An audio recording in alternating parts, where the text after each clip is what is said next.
Hey everyone, welcome to the Camino Cafe. I am so excited that you are listening to our podcast or watching us on YouTube today. And as many of you know, if you've listened to any of our other episodes or watched them, this is all about talking to pilgrims and hearing a pilgrim story, just like we would hear when we're at one of the cafes. So that's my goal with this, and we just like having fun here.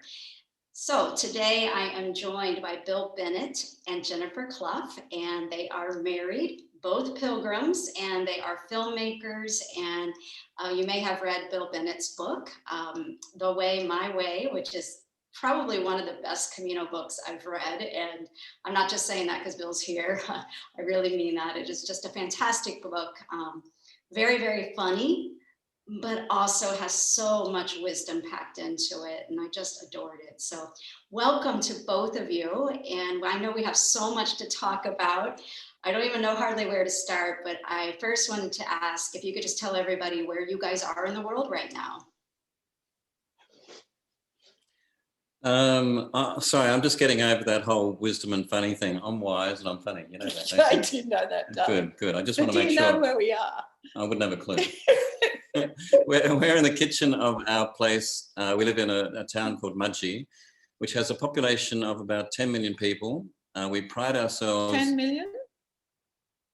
I said I was wise, right? I said I was wise. 10,000. 10,000. 10,000. 10,000, okay. It's 10,000. Yeah. You're getting me nervous. I get nervous talking in front of people. We pride ourselves in having no traffic lights and no parking meters. That's not to say that when we park irresponsibly, we don't get a ticket. No. We're surrounded by lovely wineries, and it's about 4 hours drive northwest of Sydney. Oh, okay. Sydney is capital of New South Wales. We're currently Sydney at least is currently in a big COVID lockdown. But overall in Australia, we've handled the pandemic pretty well, really. All right. So are you under lockdown right now as well, or is it just the Sydney area? No, it's what they call the Greater Sydney area. We have certain restrictions in regional New South Wales, which is where we are. Okay. But it's a fairly fluid situation at the moment in that we have this Delta strain. We have a very low vaccination rate in Australia. We only have about 9% of the population fully vaccinated at the moment. And wow. So the Delta strain is starting to become a worry. Okay, all right. Wow, so no traveling for right now for you guys, I'm guessing. We're not allowed to leave the country. The government, you've got to submit an application and put in a very, very good reason as to why you want to leave. It's my daughter. You've got to put in a very good reason to the government as to why you want to leave the country to get permission to leave. You know, so pretty much the borders, the international borders around our island of Australia is closed and has been pretty much since about February, March last year. Yeah. Right. Wow. Well, I really hope that improves and that you guys can get back to traveling. I know the last time we talked, Bill, that you were getting ready to work on a new project about fear, and COVID was kind of holding some of that work up. Is that still the case? That's still the case, yeah. I mean, we have more international filming to do on that project. We can't progress that really until this is over. And what the government is saying is that we may not be allowed to travel until mid next year, 2022. Oh my goodness. Wow. Wow. Okay. Well, I hope that changes. Well, this will be really fun to talk about past travels then, and we can kind of live through all of that. And I think we are coming upon, or it's already passed, your first Camino was about 10 years ago. Is that correct, Bill? I did my first Camino in April, May of 2013. So it's 8 years ago. You know, Leigh, I've been thinking of actually doing a 10-year version of the book, looking at what's happened, you know, since doing the Camino. So doing like a 10-year anniversary edition for it. Mm. Oh, wonderful.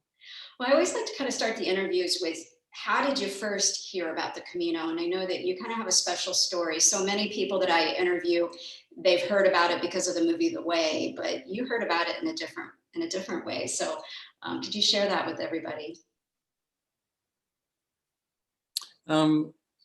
Sure. And Jennifer can, she can chip in on this one. We were actually in Spain, in Galicia. Jennifer was editing a book that our daughter was writing for a New York publisher called Only in Spain. So she had hunkered down in Galicia. She speaks Spanish fluently. Oh, And she was editing the book. We had to go to the Cannes Film Festival. We go most years. And so we decided to drive from Galicia to Cannes in the south of France. And it just so happened that on that drive, we were crisscrossing the Camino, and I saw all of these pilgrims walking. And I started to become very intrigued, and I saw the scallop shells and the markers and so forth. We stopped in at a little tiny village somewhere. I don't even know where it was now, in Spain. And it was sort of mid-morning, and all of these pilgrims were sitting around a little table, and they had their backpacks and their staffs and everything. And I sort of became almost anthropological. I was sort of studying them, you know, like I was in a hide and I was studying birds or, you know, strange creatures. And I went into this little store and I saw this staff in the store for sale, and I bought it. I just on a whim, I bought it. And then so we went to Cannes. On the way back from Cannes, what I did is I decided to drive as much of the Camino as I possibly could, following the Camino back. And that just cemented my desire to walk it. And Jennifer was apoplectic with mirth. Oh, stop it. Apoplectic with mirth, you know, that I would walk the Camino. And when I said I was going to walk the Camino, she just, it was embarrassingly. I mean, you know, her hysterics were just embarrassing. Well, not just me, the whole family. Yeah, the whole family. The least likely person to ever do something like that. And yeah, that trip was very, very difficult. It was a long way. We had to drive a long way. And yeah, it's always this thing I always find interesting, being a Camino observer. When is the moment you get the call, the virus, the thing, I shouldn't call it virus anymore, should I? The call to walk, because it happens. And it, pardon? I call it the seed is planted. The seed is planted and it grows really fast. It really, in Bill, it just exploded. But it sometimes takes a long time before people actually walk, actually go and pay the money for that air ticket. But that time from when the seed starts to them actually buying that air ticket can be hell for those who have to live with them, because all they want to do is talk about the Camino. Well, that's what I wanted to ask you. And how they can do it. Was this getting on your nerves that he was just so almost obsessed about going? Were you just like, enough already? Go? Once he'd gotten over the fact that none of us were going to come with him, and he couldn't convince anyone in his family to go with him, and I certainly wasn't going to. And then he took that decision. He was doing it himself. Yes, absolutely. He drove me crazy, and I could not wait to get rid of him. Well, I want to say one of the things I was first hooked about in the book is his dedication to my Camino angel, who stayed behind but was with me every minute. And I know that when Bill and I talked, I've been looking at the book for a long time. That's very sweet, darling. Yeah, well, I'm a romantic person. You are a romantic person. He is a romantic person. He's a romantic. We just celebrated 39 years of marriage last week. Last Sunday, yes. Well, that's what I want to say. When I saw that post, I mean, tears to my eyes, Bill. Like, it was just the most romantic post. And I love kind of in the book when Jennifer right away tells you kind of how you need to walk. Doing this walk is a chance for you to break old habits, Bill, she said. Go slow at first. Don't charge at it like a bull, like you do with everything else. And I know we've talked before, Bill, and you mentioned that it was Jennifer, I think, who told you to start this blog that was the beginning of this book. So did I hear that correctly? Is that what happened? Was that your idea, Jennifer, that he should write a blog? Absolutely. Absolutely. He's nothing if he's not communicating. I mean, one of his great terrors, and he would tell us this, because when I say us, our daughter had actually done the Camino. He missed that altogether. He missed that year she did that because he didn't really take that in as to what it was. So she had done it. And she on a bicycle, it doesn't count. On a bicycle, yeah. Yes. She had started on the Norte. For all the bicyclists who have done the Camino watching this, I apologize. Oh no, we're in big trouble now. We're in big trouble. So she understood the Camino very well, and he would tell us what his fears were, and his biggest fear was meeting people talking to him. So I thought, as he's a communicator, he's terrified of other people. He could just write a blog, and that would enable him to communicate and feel part of a community without actually necessarily having to lock into other people as he was walking. Because he had great plans of what he was going to listen to and all of these things. And we'd tell him he should have a sign that says, I can't talk, or something like that on the front. We'd make all these jokes. But in the end, 95% of our current friends are all people he either met on the Camino on that walk, or people we have subsequently walked with, or people who have read the book and become really, really close friends. So, it was an unusual way to connect, from not wanting to connect to absolute total connection. Jennifer, oh my God. Leigh, what Jennifer said, I think her parting words to me were, I hope when you come back from this Camino that I don't have to apologize for you anymore. Yeah. Didn't work. Yeah, that's what did you mean by what drove you to say that? Well, we're film producers and we have a pretty unusual life, and we travel a lot, and we stay in fancy places and low-end places depending on what city we are and what we're doing. But if we're there for work, it can be very difficult. So often I would go up to the reception of a hotel and do a preemptive apology. I'm so sorry. I just have to let you know, my husband can be difficult. He doesn't mean to be. He can be very difficult, and I'm going to apologize in advance. So I would do that. I would do it sometimes in restaurants. He's so much better. What about now? Leigh, look, okay. What about now? Is it different since he's walked all these caminos? It is much better. It's much better, but still there can be moments. And that's not to say that I'm not extremely hot-headed as well. He's probably done more apologising for me since the other way around. So Leigh, what she's talking about is this. Okay, so we book into a hotel, and yeah. It's in the book. It's in the end of the book where you actually did it. And and particularly if sometimes for work reasons we travel with our children, earlier in our career. And what Jennifer would do is she would have everybody just sit in the lobby and wait until I had checked out the room. If the room wasn't good enough, then I'd come down and I'd say, I'd like to have a look at another room, please. Bigger room. Always a bigger room. You always need a bigger. No, I said another room, darling. Not necessarily bigger, but another room. You might be right about that, but I would.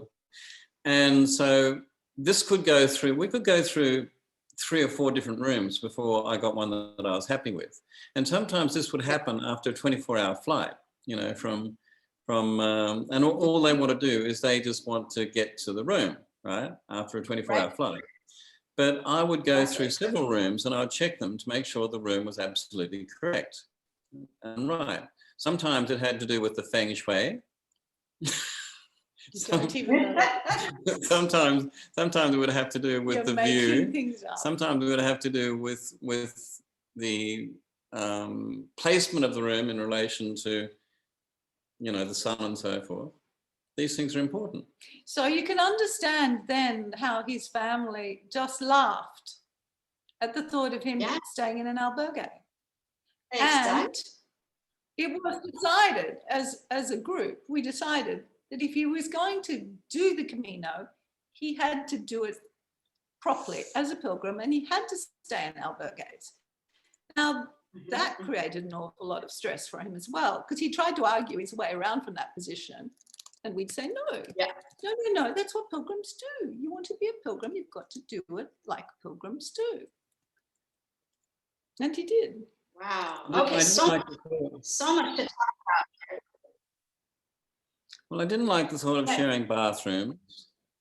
I didn't like the thought of sleeping in bunks, you know, with a whole lot of other people that might snore and fart.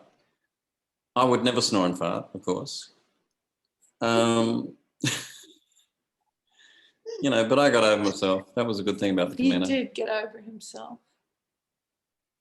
Yeah, okay, there's 2 things I want to talk about here. So first, we'll start with, you know, you were worried, Jennifer, that Bill is not going to really talk to anyone. So let's start this blog so he at least has somewhere to share this story and to talk to somebody at the end of his day. But in fact, he actually connected right away with his taxi mates, so much so that you guys now are still friends, I think, with at least 2 or 3 of them, right? Or have seen them regularly, which I find fascinating. So Bill, like, what happened? You know, you're on this flight, your knee starts bugging you as soon as you get off the flight and everything. And you're a guy who doesn't really necessarily want to talk to people, but you right away connected with these other pilgrims. Was it something about the Camino? Did you go into this saying, I'm going to show up differently? Like, what do you think caused that? I think it was fear, actually. I was terrified. I was actually terrified, and I'd never been that scared like that before in my life, not that I could remember. And I think in the book, I likened it to soldiers about to go into battle, you know, the night before, and bonding. And I think that was actually it. I think that it was, I think we all knew that we were going to be undergoing some kind of extraordinary experience that we didn't fully understand, that we didn't know where it would take us. And there was an immediate bonding in that sort of excitement and fear of it. I think really that's what it came down to. So if somebody's watching this right now or listening, and they're sitting on the fence because they're scared to go. I mean, we've had, you know, a scary 1.5 years, and now some of the world is reopening. Some people are planning on going on Camino, and there are people that can travel that are sitting on the fence. What would you say to them to help them overcome that fear of actually booking a ticket and going right now? Look, there are a couple of things. One is that if you want to walk the Camino, nothing's going to stop you. It might take you a little while. You know, it might take you a few years to actually decide to do it. But if you've got that bug, if you've got that seed, that doesn't let go of you. So there's that. The second thing, just for me personally, I now define my life as being pre-Camino and post-Camino. It had that much of an effect on me. And I think Jennifer would probably agree with that. Absolutely.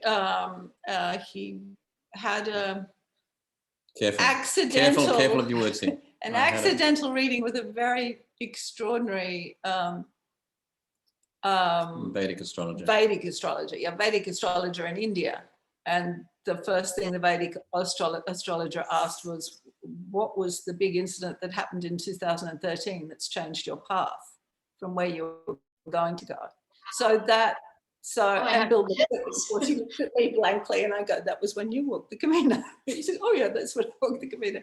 So it brings change, and we're all afraid of change. You know, it's the unknown. We're afraid of that. In actual fact, staying where we are is something more to be afraid of. Staying the same is something we all should be afraid of. We should actually embrace the notion of change and what the Camino might bring to us, because it can only be a good thing. Absolutely. The Camino carries something magnificent. What do you think that something is? What is it about the Camino? Because every pilgrim I interview has a story of magic, a story of transformation. What's behind that, do you guys think? There's some physical things that are behind it. The act of walking is so good for the physical body, the crossover of your energies as you walk, the space that you gain within your mind, because you're not looking at all the reminders of what you should or shouldn't be doing as you go about your day-to-day life. You're in a totally different environment, and you're not getting those same triggers. You're getting the ability to build new neural pathways, because you're seeing and observing new things. You're meeting new people. You're having to come up against new ideas. Even if you're not a spiritual person in any way, you meet people who are, and that then sets you thinking a little bit differently. And then if you are a spiritual person, you meet people who are treating the Camino as a bit of a playground, a bit of a fun time for all, and that makes you think again. So the lack of judgment on the Camino, which is one of the few places where we don't judge people, because we can't. I did. Yeah, well, we can't. We don't know who's who and what's who, because everybody's in the same uniform. And there are just so many good mental opportunities for you to increase your place in the world, to increase your view of the world, simply by the physical changes that walking bring to you and seeing new things bring to you. And that is wonderful. And one of the most extraordinary things, I think, is people look up. They actually look up. They're not looking down as you do at home on your phone and all the rest of it, you know, the computer, all like this. The minute you look up like that, you're in a state of awe and wonder. And that is what every day of walking is about. You start to stand up straighter, you walk taller, all of those things. Just those benefits change you. You know, it's interestingly, I was taking a lot of photographs on the Camino, and prior to the Camino, I was always wearing spectacles, always wearing glasses, both for reading and also for long distance. And I started off the Camino wearing glasses, but with this constant act of taking the glasses off and bringing the camera up to my eye, and then taking the photograph and then putting the glasses back again, and particularly early in the morning when it was cold and you've got gloves on, it becomes very difficult. And after a while, I thought, I'm just going to keep my glasses off, and I'm going to just keep my glasses off and just have the camera, and just so that it's much easier for me to take photographs. Anyway, I started to realize after about 2 weeks of walking that I didn't need my glasses at all. And I went, after the Camino, I realized that my eyesight had readjusted back to what it was before wearing glasses. And I went for about, it's only been really within about the last 12 months that I've come back to wearing glasses again, particularly for reading, not so much for long distance. but I went for about 7 years without glasses after the Camino, which was extraordinary because prior to that, I've been wearing glasses for about 15 years. Yeah, long time. And the only reason that I think I'm now back to wearing glasses is because I haven't walked a Camino for about 3 or 4 years. I think if I was to walk a Camino again, then I wouldn't need glasses because I think there is an energy on the Camino that heals you. Yes. I really firmly believe that.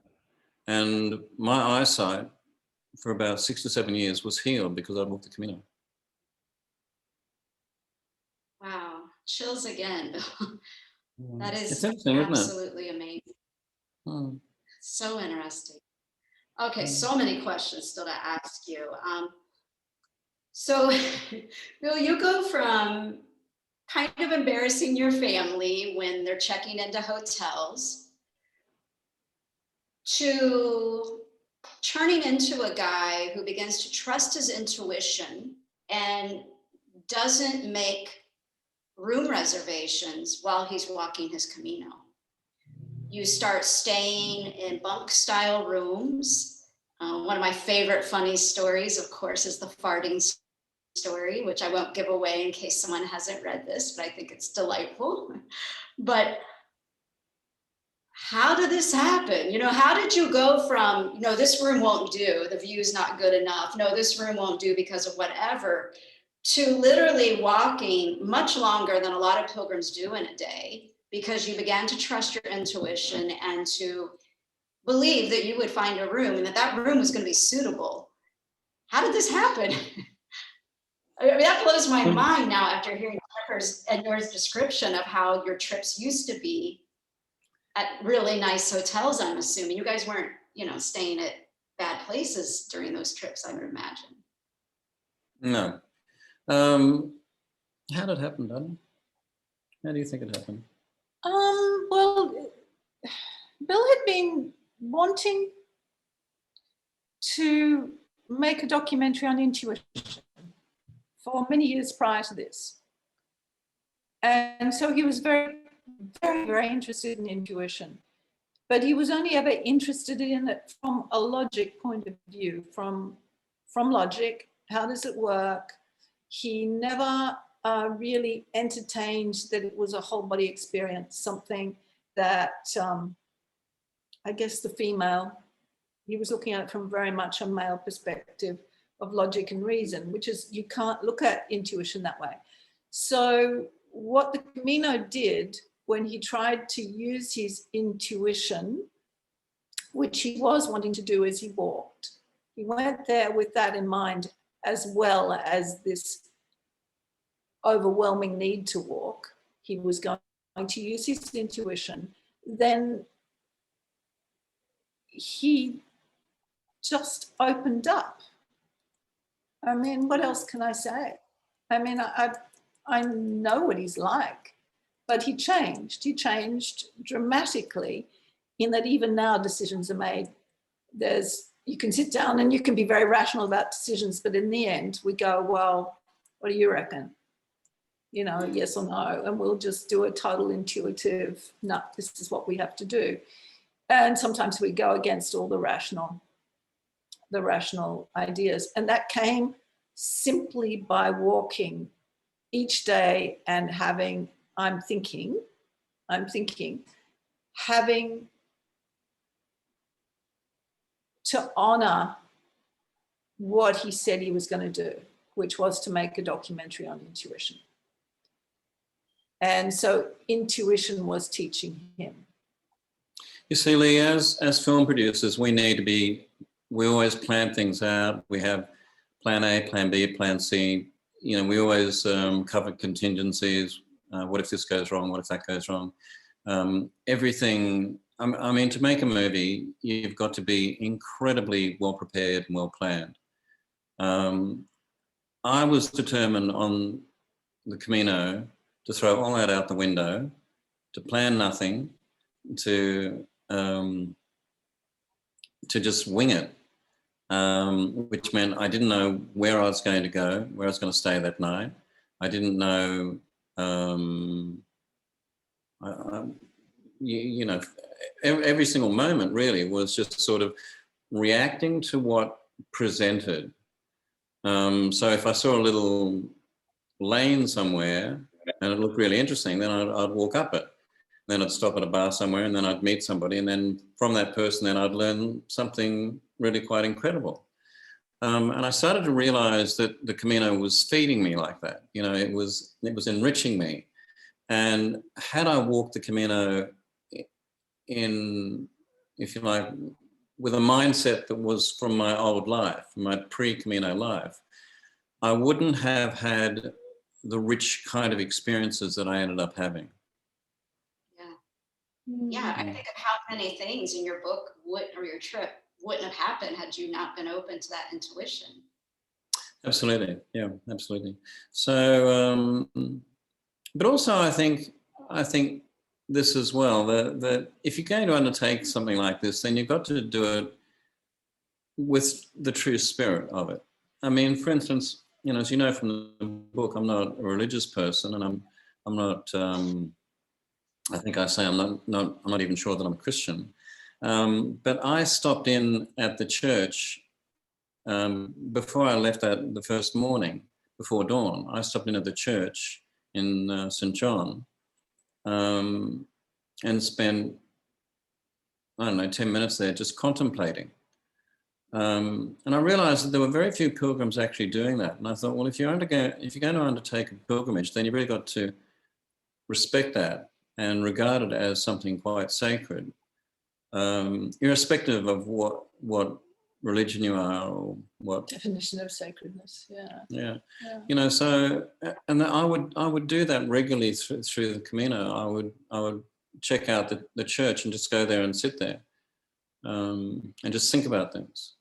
Yeah, that really struck me in your book. I found that to be, I guess I would define it as somewhat spiritual, you know, that you were going in there and you were sitting there and you were, you know, you would ask your questions and kind of let the intuition guide you, which I really found fascinating because most people are planning out every single thing about their trip. And you really just sat there and listened to your intuition. Well, you know, what happened was that I started to realize that, and because as you know, there's a lot of competition for beds. And particularly once you get to the Meseta, where you know, there are fewer albergues, there are a lot of people, and it becomes a bit of a race. You know, people get up way, you know, like 4 a.m. and so forth and set off.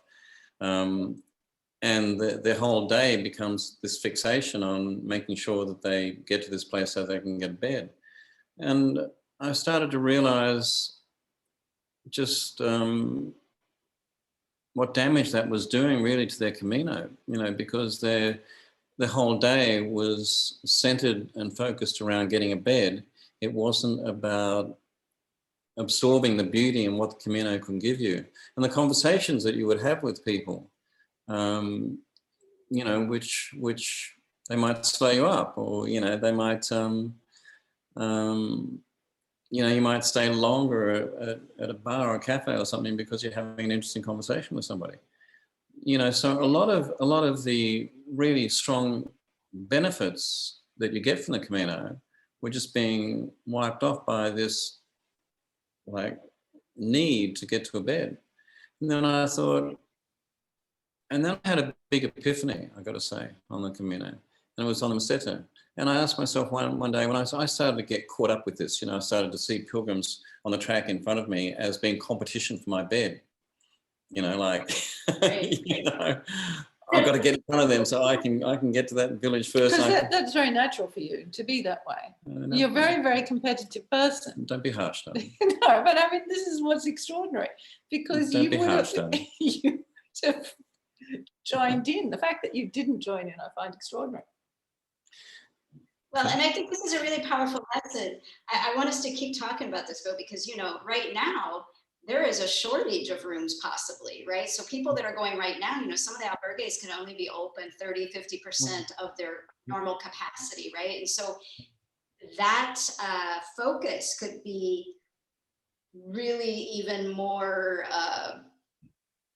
more, I don't even know what the word would be, but people could be way more focused on that right now with the perception that there won't be a room. So let's talk about this a little bit further. Like, how can they trust their intuition on this? What happened to you? Well, look, what was it that you said to yourself? the epiphany that I had was, what's the worst that can happen? Okay, so if I take my time walking this day on the Meseta, and I stop and smell the roses and talk to people and, you know, have that extra glass of wine at lunch or whatever, and I get to a village and it's all booked out and there's no rooms, what's the worst that can happen? And then I started to, while I was walking, I started to think about that. And I thought, well, okay, you know, look, it's not going to rain tonight. I could sleep under a tree in a field. Or I could sleep in like, go to a church and, you know, maybe sleep inside the church or in the little alcove at the front. Yeah. I saw some people even sleeping in ATM booths, you know, and I thought, well, okay. Or, you know, somebody might offer me a room in a house, and that might lead then to, you know, a really quite interesting interaction with that family. So, you know, which would be way more interesting than, you know, had I stayed in albergue. So when I started to think, what's the worst that can happen? And then I examined that and I looked at it and I thought, okay, well, I can deal with that. I can deal with sleeping under a tree in a field. I can deal with sleeping in the alcove of a church. I can deal with that. As soon as I started to realize that, the fear dropped away and then the day became pleasurable. It became enormously pleasurable because the fear just no longer exists. The fear of not having a place to sleep.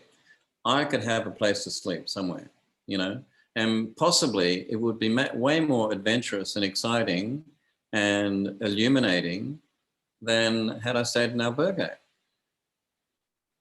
So that was the big epiphany. And then I started to think, okay, well, what about if I take that very same philosophy and I bring it back from the Camino and I apply it to my life, you know, and all the things that I'm afraid of, I then put up against that.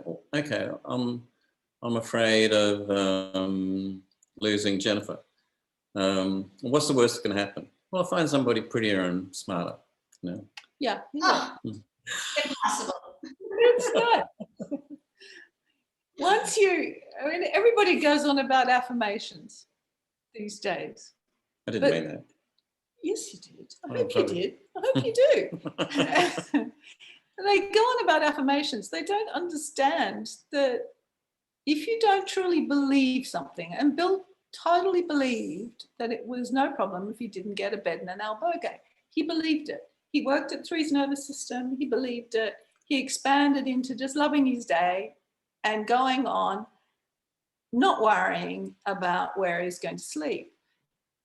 Therefore, he always had a bed. But if he had done it the other way, contracted and worried about not getting a bed, then that's what the universe would have given him. No bed. Yeah. So exactly. You know, it's really it's so simple. What you have running through your body as a belief is what's going to manifest. And so this is why he's extraordinary at manifesting what he needs. But we all have to be very careful that we're not in fear when we're manifesting, because we'll get the fearful thing, not the other.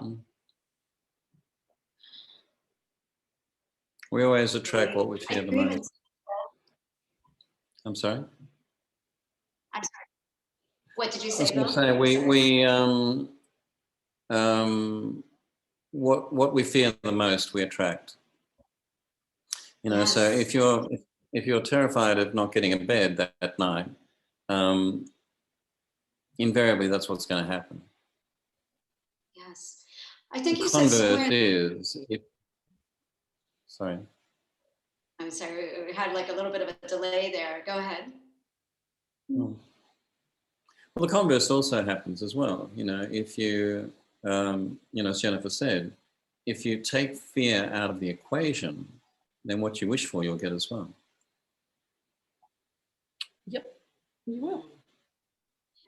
We've proven it time and Yes. time again. Mm. Yeah.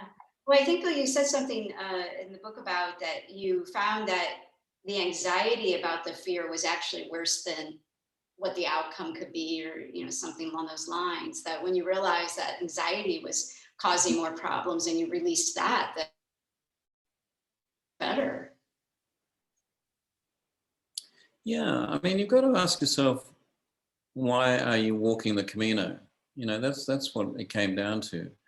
Are you walking the Camino so that you can be comfortable at night?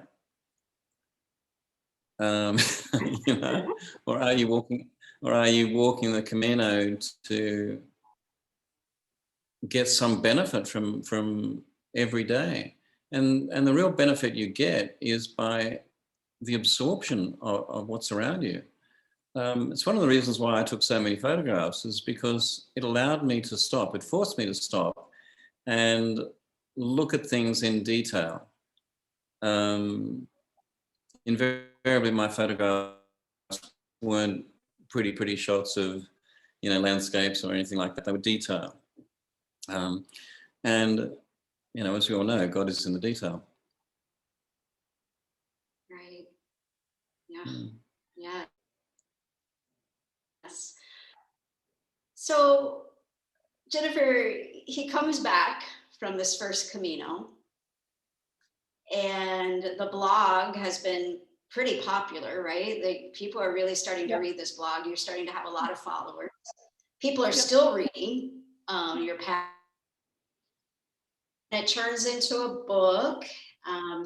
And we should probably go back and touch on that a little bit, Bill, about why you wrote the book. But right after that, I want to get to both of you now. Jennifer, you ended up going on Camino as well. So. Yep, I did. The book, I think I convinced Bill to write the book, didn't I? I think that's the way it went. Any good thing that happens in my life, you invariably That's have not convinced true. me to do it. That's not quite true. No, I think I did. Probably. So it all goes into a blur now. I think I did, because it was such a fantastic story, and he did go through extraordinary cathartic change, and I think it was a good exercise in writing, wasn't it? It was a fun thing for you to write and go back and revisit it and really examine what you'd been through. And you found that almost like walking for a second time in the writing, that was very good for you, because you could actually see the changes yourself. You could examine them and unpack them and look at them, and that was good. I was very confused, Leigh, as to why I had walked the Camino and put myself through it. And for me, the writing of the book was to, as Jennifer says, to look at it again, to reflect, and to try and pick through it and find out why the bloody hell I'd done it. And it was, I didn't think that anybody would really be interested in the book. I did it more really as a personal thing, as a personal exercise for me. And so I didn't go out to traditional publishing for it. I self-published. But the book has been phenomenally successful. And most importantly, just from the feedback that I've got, it's influenced a lot of people to walk the Camino, which is really pleasing.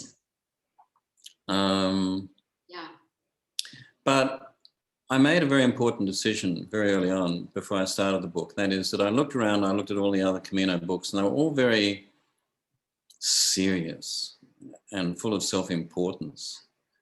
And I thought it'd be really interesting, in fact, to just look at this in a very humorous kind of way. In no way to diminish the profundity of the walk, or, as I say, the sacred nature of the walk, but in fact to look at the crazy things that all, you know, the pilgrims do. It's very funny. Right. Yeah.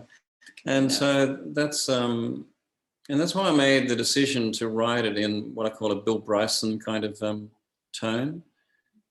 He's a travel writer who's very humorous. And I decided to write it in that tone because really when it comes down to it, I mean, it's just nuts. You know, who would go and walk 800 kilometers along a pilgrimage route when you're not a pilgrim, you're not a Christian, you're not necessarily religious?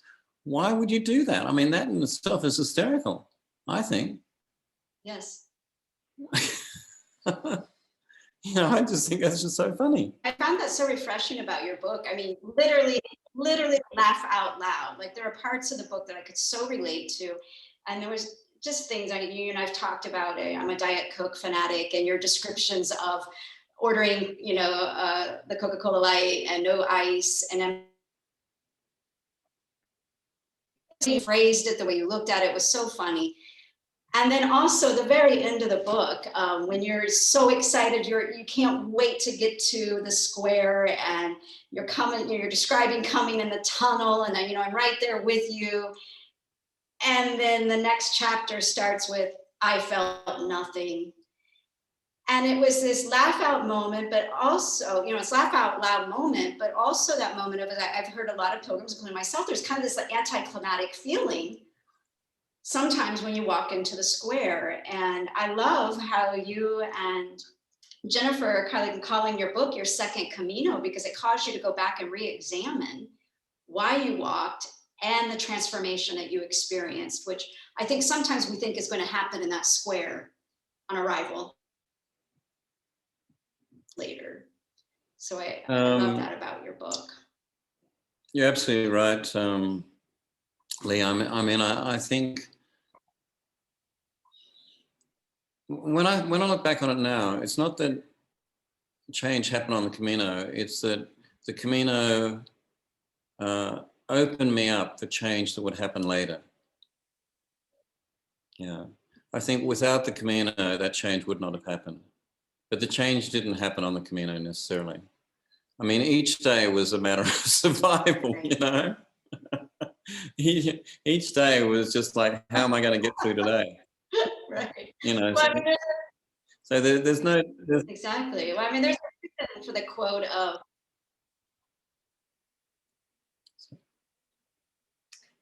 go ahead, I'm sorry. It's okay. Keep on going. You don't approach each day like, gee, today I'm going to change. No. Gee, Bill, today I'm going to sleep in a bunk instead of a fancy hotel, and this is going to make me a changed man.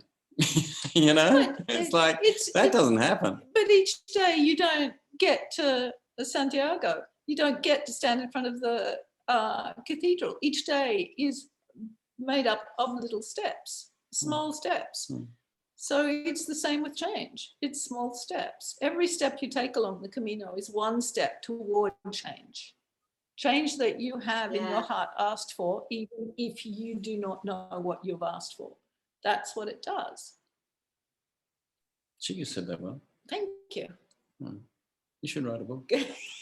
Stop it. So well. Well, I want to make sure that we talk about, so you write the book, the blog's very popular, and the two of you decide that you're going to go back and walk together, but also take a group. Yeah. You've decided to walk. You said you weren't going to do this thing, but now you're walking, and you've walked several times.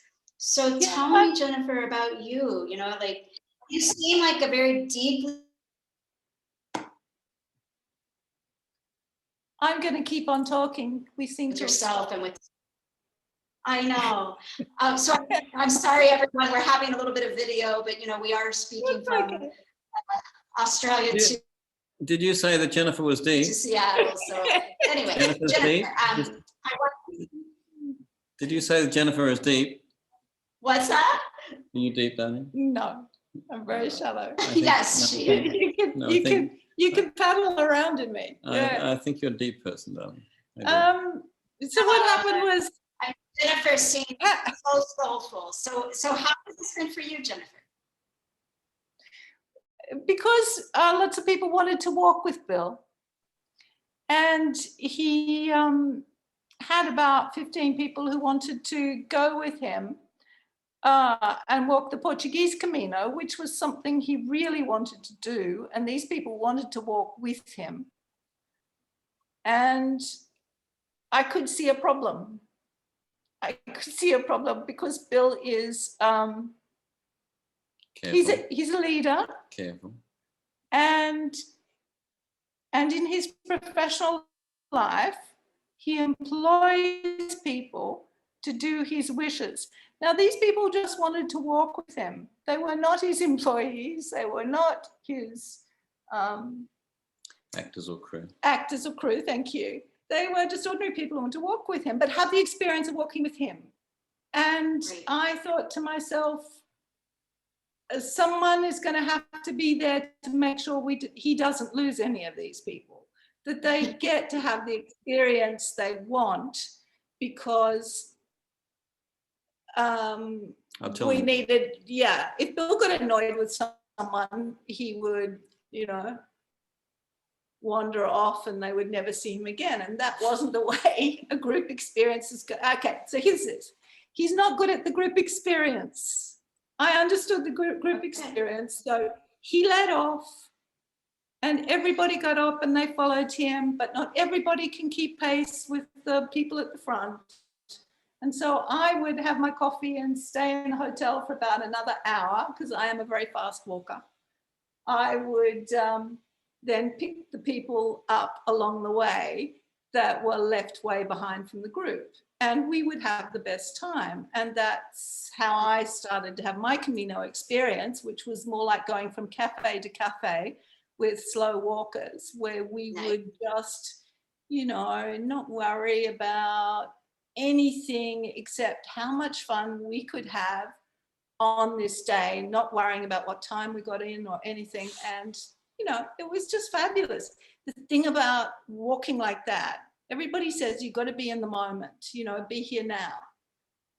When you walk without any stress or anxiety or worry, you are only ever in the moment.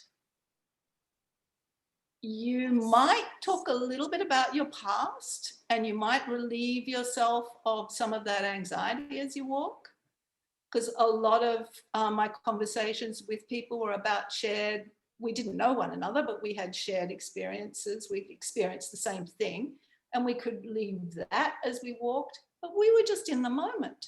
And it's such a gift. You don't get that anywhere else, I don't think, except under those circumstances.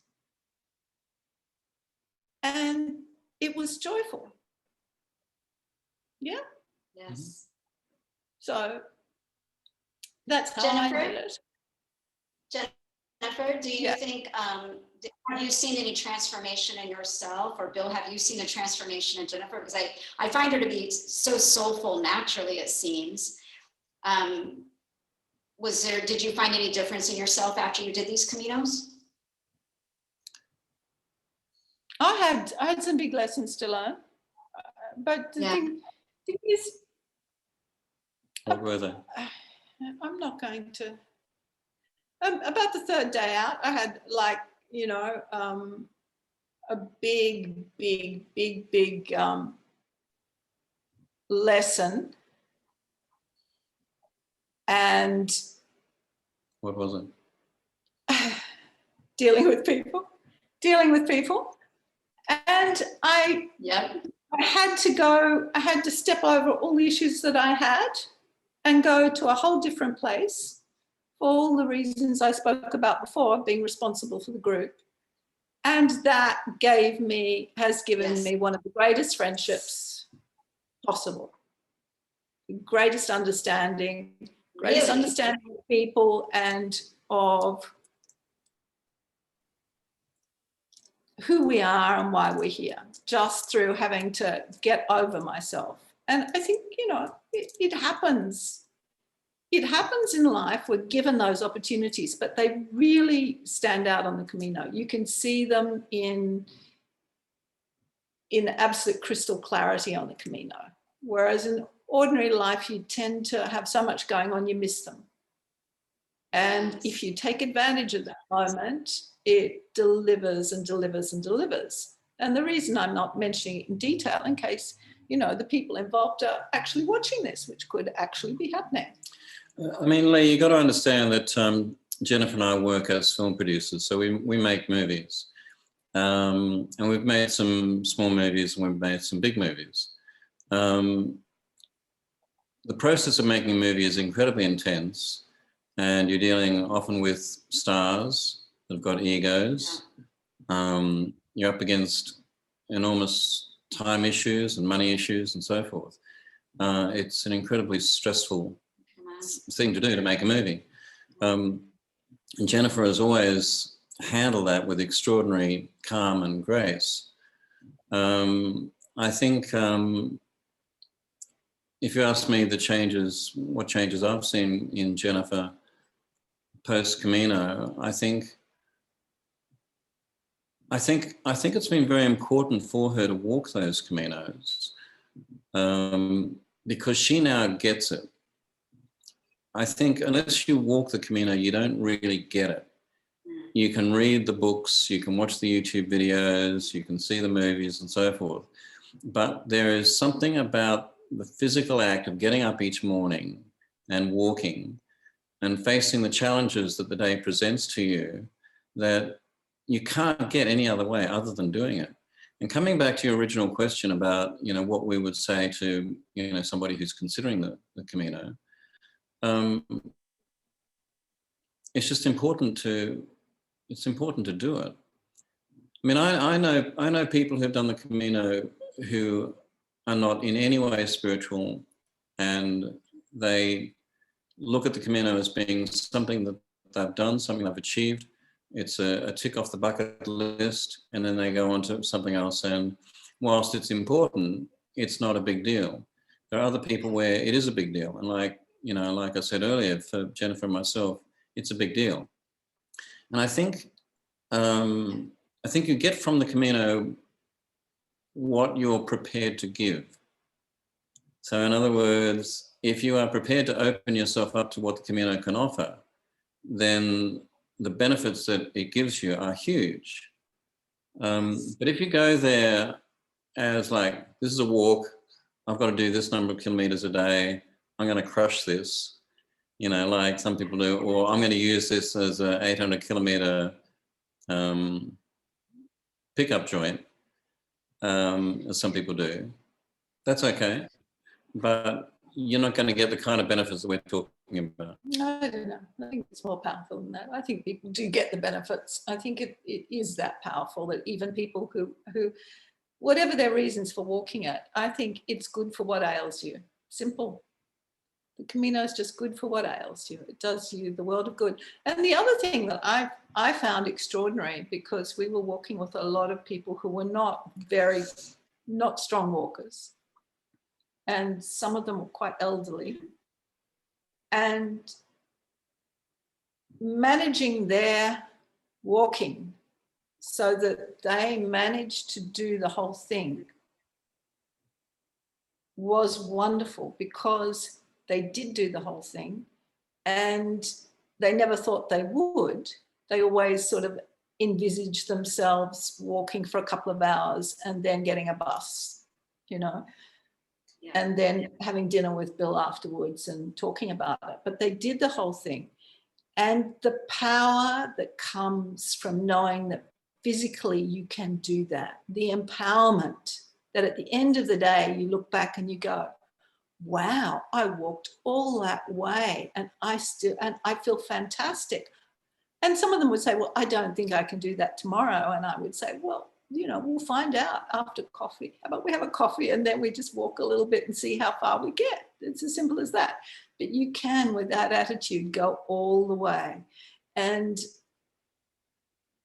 in my own life, to know that if I had to walk 30K now, I could do 40 with a rest, you know. Yes. I might even get to 50 if I had to, if there was a real need to, is very, very empowering. Incredibly empowering. because people tell us that we're meant to, as we get old, we're meant to deteriorate. We can actually get stronger.